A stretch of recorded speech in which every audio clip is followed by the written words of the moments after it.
Hello, my wonderful, wonderful friends. Last Bible study, we talked about Isaac's dealings with Abimelech and how important parenthood is, because oftentimes children follow in the footsteps of their parents. So today, we are going to be reading about Jacob and Isaac, another father-son duo. So with that, let's begin.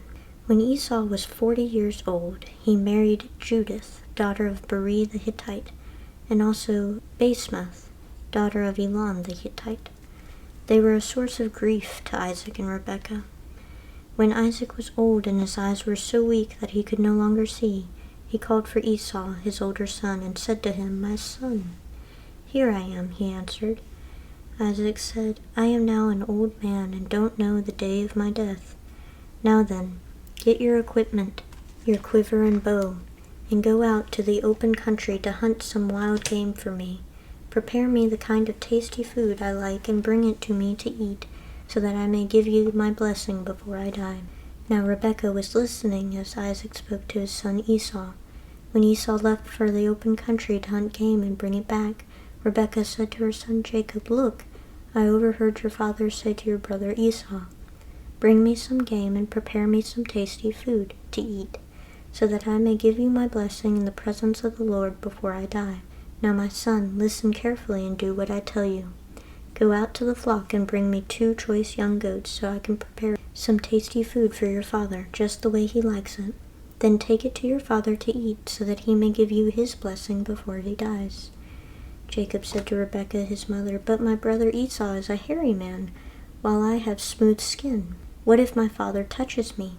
I would appear to be tricking him and would bring down a curse on myself rather than a blessing." His mother said to him, "My son, let the curse fall on me. Just do what I say. Go and get them for me." So he went and got them and brought them to his mother, and she prepared some tasty food, just the way his father liked it. Then Rebekah took the best clothes of Esau, her older son, which she had in the house, and put them on her younger son Jacob. She also covered his hands and the smooth part of his neck with the goat skins. Then she handed to her son Jacob the tasty food and the bread she had made. He went to his father and said, "My father." "Yes, my son," he answered. "Who is it?" Jacob said to his father, "I am Esau, your firstborn. I have done as you told me. Please sit up and eat some of my game so that you may give me your blessing." Isaac asked his son, "How did you find it so quickly, my son?" "The Lord your God gave me success," he replied. Then Isaac said to Jacob, "Come near so I can touch you, my son, to know whether you really are my son Esau or not." Jacob went close to his father Isaac, who touched him and said, "The voice is the voice of Jacob, but the hands are the hands of Esau." He did not recognize him, for his hands were hairy like those of his brother Esau, so he proceeded to bless him. "Are you really my son Esau?" he asked. "I am," he replied. Then he said, "My son, bring me some of your game to eat, so that I may give you my blessing." Jacob brought it to him, and he ate, and he brought some wine, and he drank. Then his father Isaac said to him, "Come here, my son, and kiss me." So he went to him and kissed him. When Isaac caught the smell of his clothes, he blessed him and said, "Ah, the smell of my son is like the smell of a field that the Lord has blessed. May God give you heaven's dew and earth's richness, an abundance of grain and new wine. May nations serve you and peoples bow down to you. Be lord over your brothers, and may the sons of your mother bow down to you. May those who curse you be cursed, and those who bless you be blessed." After Isaac finished blessing him, and Jacob had scarcely left his father's presence, his brother Esau came in from hunting. He too prepared some tasty food and brought it to his father. Then he said to him, "My father, please sit up and eat some of my game, so that you may give me your blessing."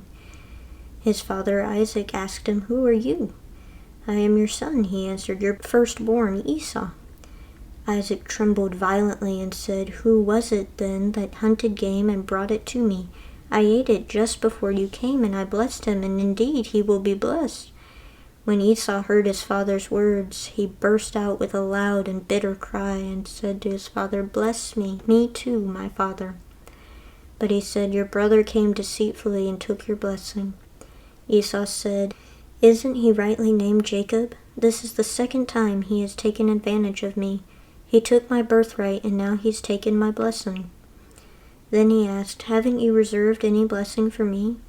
Isaac answered Esau, "I have made him lord over you, and have made all his relatives his servants, and I have sustained him with grain and new wine. So what can I possibly do for you, my son?" Esau said to his father, "Do you have only one blessing, my father? Bless me too, my father." Then Esau wept aloud. His father Isaac answered him, "Your dwelling will be away from the earth's richness, away from the dew of heaven above. You will live by the sword, and you will serve your brother. But when you grow restless, you will throw his yoke from off your neck." Esau held a grudge against Jacob because of the blessing his father had given him. He said to himself, "The days of mourning for my father are near, then I will kill my brother Jacob." When Rebekah was told what her older son Esau had said, she sent for her younger son Jacob and said to him, "Your brother Esau is planning to avenge himself by killing you. Now then, my son, do what I say. Flee at once to my brother Laban in Haran. Stay with him for a while until your brother's fury subsides. When your brother is no longer angry with you and forgets what you did to him, I'll send word for you to come back from there. Why should I lose both of you in one day?" Then Rebekah said to Isaac, "I am disgusted with living because of these Hittite women. If Jacob takes a wife from among the women of this land, from Hittite women like these, my life will not be worth living." So Isaac called for Jacob and blessed him. Then he commanded him, "Do not marry a Canaanite woman. Go at once to Padan Aram, to the house of your mother's father Bethuel. Take a wife for yourself there, from among the daughters of Laban, your mother's brother. May God Almighty bless you, and make you fruitful, and increase your numbers until you become a community of peoples. May he give you and your descendants the blessing given to Abraham, so that you may take possession of the land where you now reside as a foreigner, the land God gave to Abraham." Then Isaac sent Jacob on his way, and he went to Padan Aram, to Laban son of Bethuel the Aramean, the brother of Rebekah, who was the mother of Jacob and Esau. Now Esau learned that Isaac had blessed Jacob, and had sent him to Padan Aram to take a wife from there, and that when he blessed him, he commanded him, "Do not marry a Canaanite woman," and that Jacob had obeyed his father and mother, and had gone to Padan Aram. Esau then realized how displeasing the Canaanite women were to his father Isaac, so he went to Ishmael and married Mahalath, the sister of Nebaioth, and daughter of Ishmael, son of Abraham, in addition to the wives he already had. And we're going to stop there. So we read from Genesis chapter 27, verse 1, to Genesis chapter 28, verse 9. So I'm going to prelude my commentary with, this is a huge deal, and we have so much to dive into. I mean, from the very first few verses of Esau taking 2 wives from the Hittites, and him marrying them caused internal strife with the family. So chapter 27, verse 35, they were a source of grief to Isaac and Rebekah. And I'm going to play both sides here. From Isaac and Rebekah's perspective, you try your best with your children, you try and raise them right, and then they make a decision that you disapprove of, and that can be hard as a parent. But from Esau's perspective, if it's love, it's love. And if he truly did love these women, which it doesn't mention in the Bible, but perhaps he did, then it would have been nice, I think, to have your parents' approval of that. And we see how this affects Esau. Later on, the last few verses, he sees now, like he didn't realize before, that taking these women to be his wives was so problematic. He didn't know. So that was an interesting, we already see the family strife going on through here. But if that weren't enough, we keep going, and we see a fight between Rebekah and Isaac. I'm going to go back to a point of, you can't play favorites. You can't have favoritism between your children. You can't say, "I love this son," and the other say, "I love this son." It does not work, and this is a perfect example as to why. Because not only does Rebekah deceive her husband, but she also robs her son, Esau. So she and Jacob, I mean, everyone's at fault here. I mean, it's not just Rebekah. And what I think is kind of funny is that Isaac almost expects this. He almost expects his wife or his son to go behind his back and cheat, because you see, he constantly is questioning. I mean, if all your senses go, you probably are a little uncertain about things. He asks Jacob, who is it? He asks him, how did you find the game so quickly? Again, a little suspicious, we see. And then we see he feels his son's arms. We see he hears the voice. It's not quite right, but he questions himself. And then he smells him too, because he's trying all of these ways to make sure this is Esau. So I almost think he's a little suspicious even from the start that this might have happened, which is kind of sad. I feel like in your family, you should be able to trust. I feel like that is one of the very few people that you should be able to lean on and trust without any hesitation. And yet we see how these arguments have kind of pulled the family apart. You want your family to be a good place, a good, safe environment. So now back to Rebekah deceiving her husband. So she overhears Isaac about to give Esau the blessing. She pulls Jacob aside and says, hey, I overheard this. Jacob agrees with her. Now Jacob is an accomplice. He doesn't say, no, this is wrong. He says, okay, but what if we make a mistake here? So he's questioning it all for the wrong reasons. It's not based on the principality of morals. He questions it because he doesn't want to get punished. You need to stand for what is good without regard of consequences. It's like when you're going the speed limit and you see the police. In reality, if you're doing all the right things, you shouldn't be worried about consequences because you're in the right.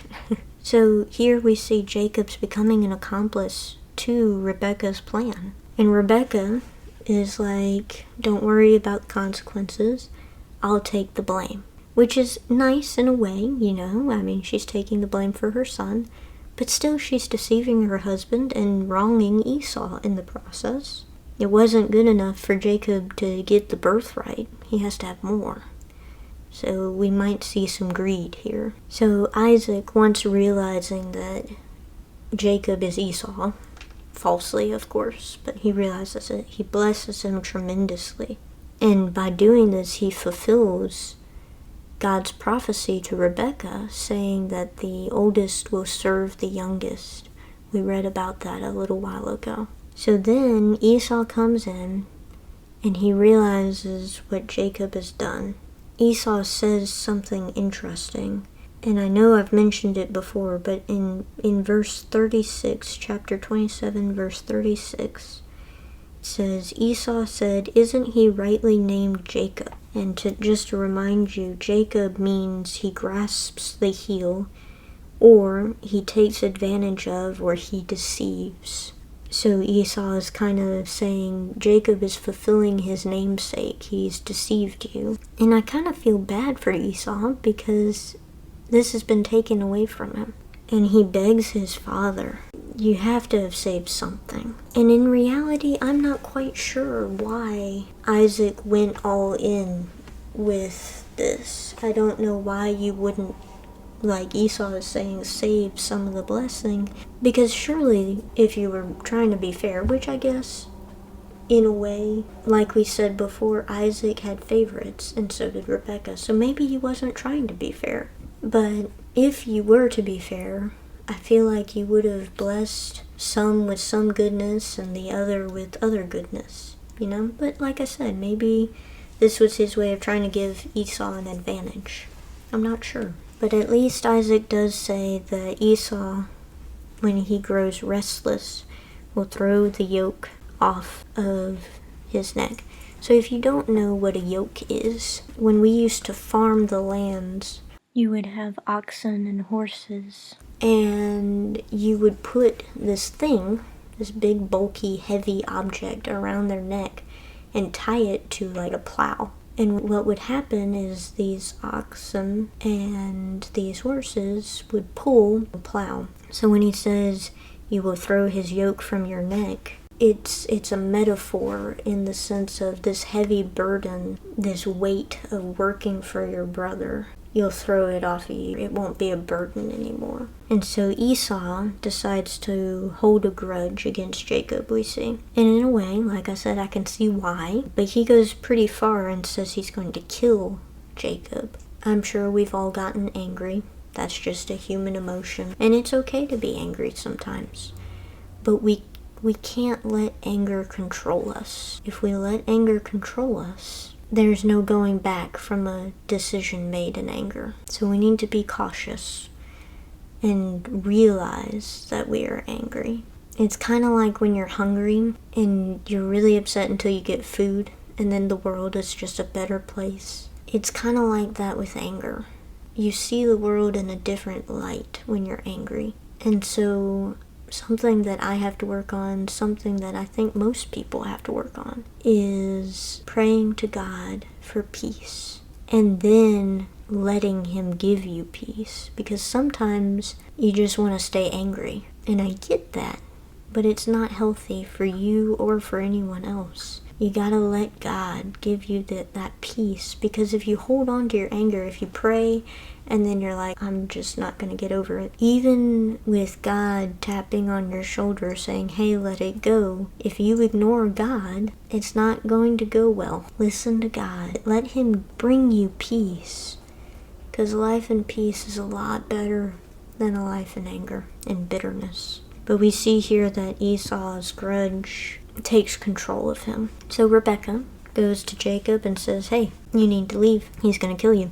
And so she asks him to go to her brother Laban. Remember, I told you Laban was important. So Jacob is now going to go back to where Rebecca was from to kind of sort of hide from Esau, but also to get a wife that's from their lineage. Because again, I mentioned earlier that genealogy is very important for them. Keeping your family within the family was very big. You didn't want any of the outsiders kind of thing.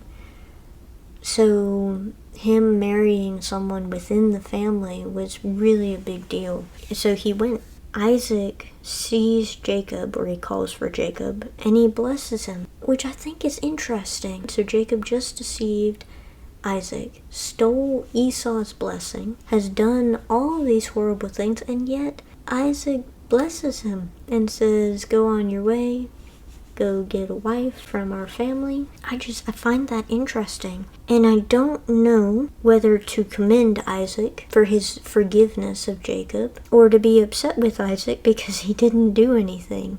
He didn't reprimand Jacob. So I don't know. I have mixed feelings with that. But I think it's an interesting point. And perhaps what it was Isaac was, again, it says both Isaac and Rebekah were grieved by Esau taking on these wives. So perhaps it was such a big grievance to him that he's like, it doesn't matter.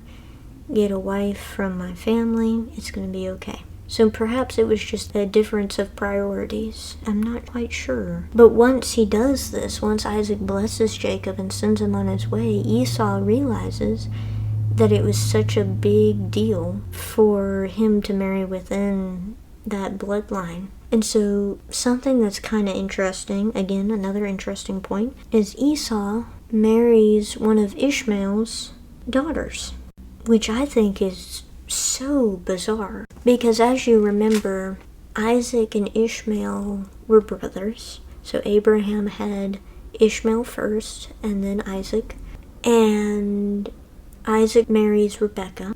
So I think it's interesting that Esau went over to Ishmael, which means that Ishmael and Isaac kind of put water under the bridge and all was good between the two brothers. I think that's awesome, you know?